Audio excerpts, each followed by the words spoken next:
Hello friend, आज हम कोशिका के बारे में डिस्कस करेंगे। कोशिका शब्द एक लैटिन भाषा का शब्द है जिसका अर्थ होता है खाली कोष्ठ। कोशिका की खोज सबसे पहले सन 1665 में रॉबर्ट हुक ने की थी। रॉबर्ट हुक ने जिस कोशिका की खोज की थी वो एक डेड सेल थी। उसके बाद में एक वैज्ञानिक आए थे, एंटोनी वॉन ल्यूवेनहुक। उन्होंने एक जीवित कोशिका की खोज की थी। तो वास्तव में जो कोशिका है ना, कोशिका सजीव की शरीर की संरचनात्मक और क्रियात्मक इकाई होती है। कोशिका शरीर की सबसे छोटी इकाई होती है। इसके बाद में बताया गया कि कोशिका पर कई वर्षों तक अध्ययन किया गया है। फिर उसके बाद में एक सिद्धांत दिया गया था। आप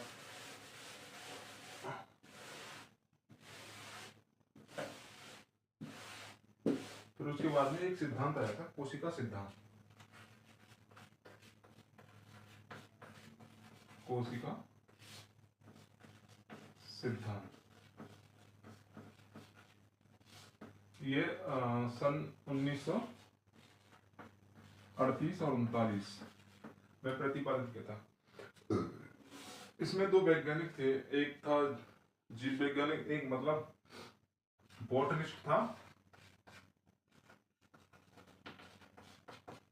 स्लाइडिंग, और एक जियोलॉजिस्ट था,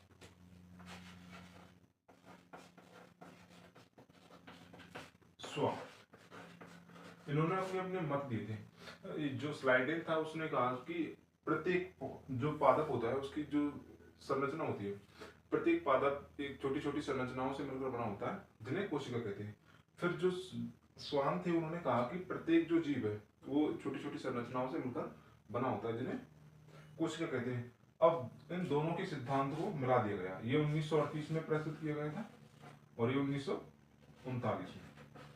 इन दोनों सिद्धांतों को मिलाने के बाद में एक सिद्धांत बनाया गया था, कोशिका सिद्धांत। तो कोशिका सिद्धांत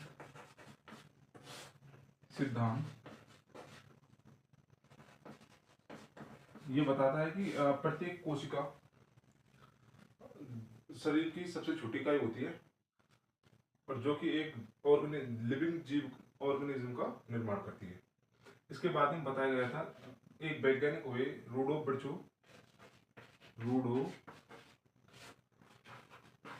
बिरचो। उन्होंने कहा कि नई कोशिका की उत्पत्ति पूर्ववर्ती कोशिकाओं से होती है। नई कोशिका की उत्पत्ति पूर्ववर्ती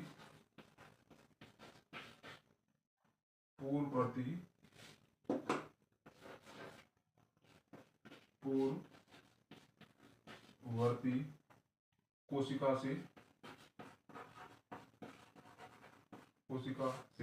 होती है। इनका एक सिद्धांत है जो कंपटीशन की दृष्टि से बहुत महत्वपूर्ण है, ओमनी सेलुला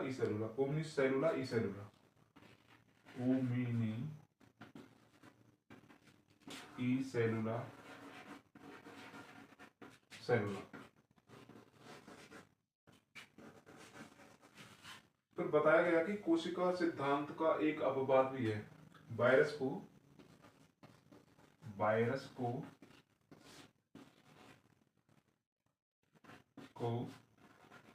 कोशिका सिद्धांत का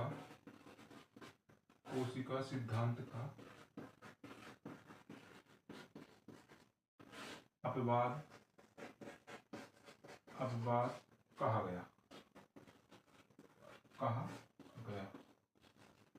वायरस को कोशिका सिद्धांत का अपवाद इसलिए माना गया था कि वायरस क्या है कि एक सजीव और निर्जीव के बीच की एक योजक कड़ी है। अगर वायरस सजीव के शरीर से बाहर रहता तो क्रिस्टल फॉर्म में पाया जाता है, और शरीर के अंदर पाया जाता तो वो एक लिविंग ऑर्गेनिज्म की तरह बिहेव करता है। इसलिए वायरस को कोशिका सिद्धांत का अपवाद कहा गया। तो इसमें किसी को कोई प्रॉब्लम? Thank you.